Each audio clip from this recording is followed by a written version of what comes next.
Hi friends. हर कोई कहता है think out of the box. आपका बॉस कहता है नए तरीके ढूंढो कोई काम करने का, या जल्दी से ये काम किया जाए with some new idea.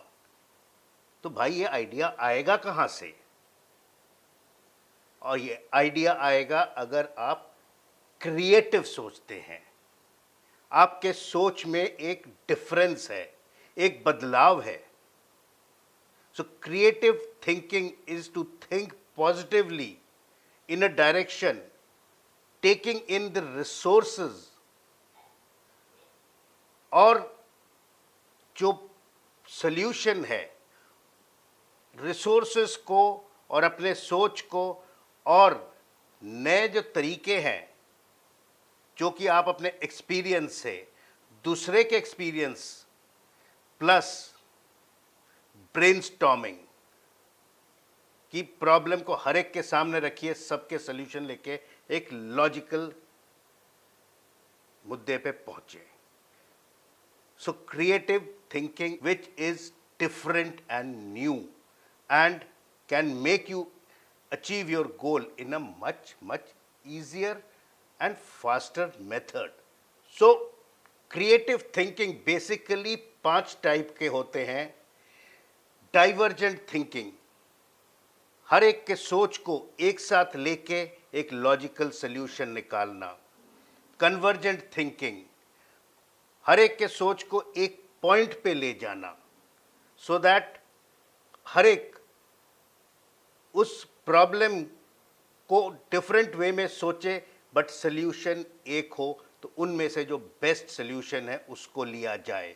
Inspirational thinking, inspirational thinking वो है जो कि किसी के मोटिवेशन से या किसी ने वो काम को किसी अच्छे तरीके से किया हो, उसको मोटिवेशन मान के उस राह पे चल के सोच के उस सॉल्यूशन का या उस प्रॉब्लम का सॉल्यूशन निकाला जाए। Lateral thinking is parallel thinking, हर कोई सोचे और हर एक के अलग अलग गुणों को लेके उस प्रॉब्लम के सॉल्यूशन पे पहुंचे। और उसके बाद है एस्थेटिक थिंकिंग, ये है कि उस प्रॉब्लम को रिफ्रेम किया जाए और अपने तरीके से एक बेहतरीन वे में सॉल्यूशन ढूंढा जाए। तो ये क्रिएटिव थिंकिंग के 5 डिफरेंट तरीके हैं, या ये क्रिएटिव थिंकिंग के डिफरेंट टाइप्स हैं। सो क्रिएटिव थिंकिंग क्यों हमारे ज़िंदगी में मायने रखता है? क्रिएटिव थिंकिंग इसलिए मायने रखता है क्योंकि हम अपने सोच को एक नए तरीके से सोचें और जैसे कि मैंने बताया है, सॉल्यूशन को बहुत इजी तरीके से सॉल्व किया जाए और एक अच्छे टाइम सेविंग इकोनॉमिकल वे में कर सकें। सो क्रिएटिव थिंकिंग कैसे किया जा सकता है? फर्स्ट इज माइंड मैपिंग या ब्रेनस्टॉर्मिंग। हर एक से आइडिया लिया जाए और ये ध्यान रखें कि कोई आइडिया बेकार नहीं है। और अंग्रेजी में ऐसे कहते हैं, the most foolish method is the most intelligent way of doing a thing. तो वहीं से ये कहावत निकला है, think out of the box, मतलब परे हट के सोचिए और आपको सॉल्यूशन मिल जाएगा।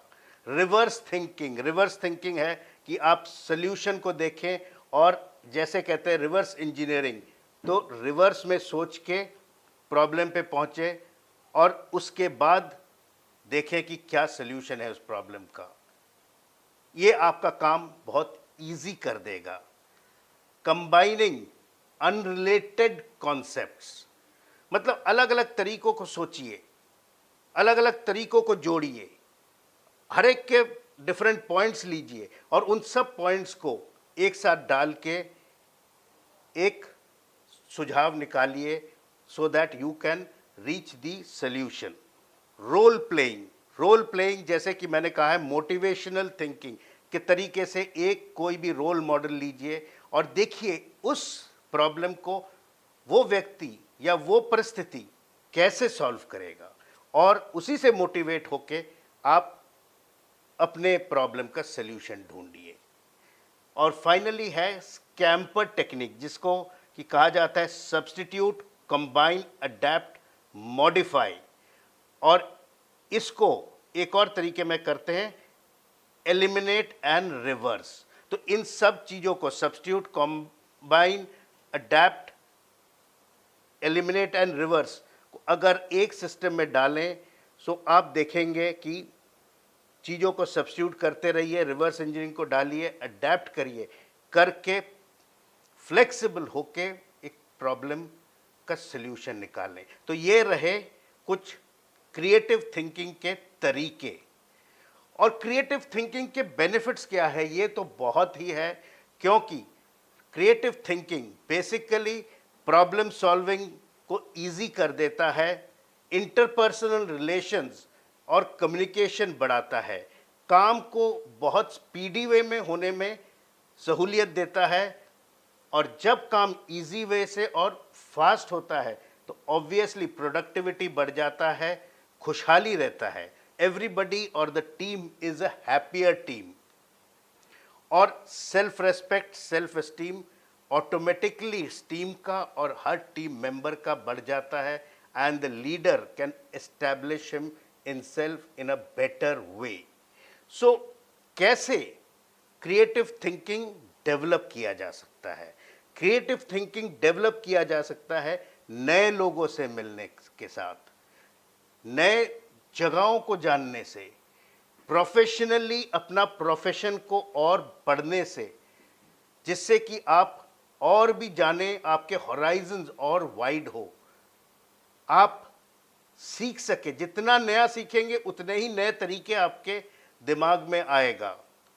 क्यूरियस होइए, प्रश्न पूछिए, और जब प्रश्न पूछेंगे उन प्रश्नों से ही आपके अपने प्रॉब्लम के सॉल्यूशंस मिलेगा। Be a good listener. Important लोग जो कि आपके रोल थिंकिंग में काम आ सकते हैं, जिनसे आप मोटिवेशन ले सकते हैं, उनके बातचीतों को सुनिए। और be democratic and not autocratic. Brainstorming करिए सो दैट हर एक के आइडियाज़ को लिया जा सके और आप एक बेहतर सल्यूशन पे पहुंचे। और सबसे बड़ा है बी द चेंज। अगर आप चेंज करेंगे एनवायरनमेंट तो ऑटोमेटिकली खुशहाली फैलेगा, पॉजिटिविटी दिखेगा, and we all can move together as one. And finally आप ही अकेले अपने टीम के लिए क्रिएटिव थिंकिंग कर सकते हैं by being an example, setting an example like a leader. So leader बनने की आप में लीडरशिप क्वालिटी होना चाहिए, क्रिएटिव थिंकिंग होना चाहिए। अगर इन चीज़ों को आप एक छोटे बक्से में डालेंगे तो you can think out of the box. तो इन विषयों के बारे में और जानना चाहे तो मुझसे नीचे दिए गए नंबर पे कांटेक्ट करिए। I am available to you totally free of cost, because my second innings is for your first innings. जय हिंद।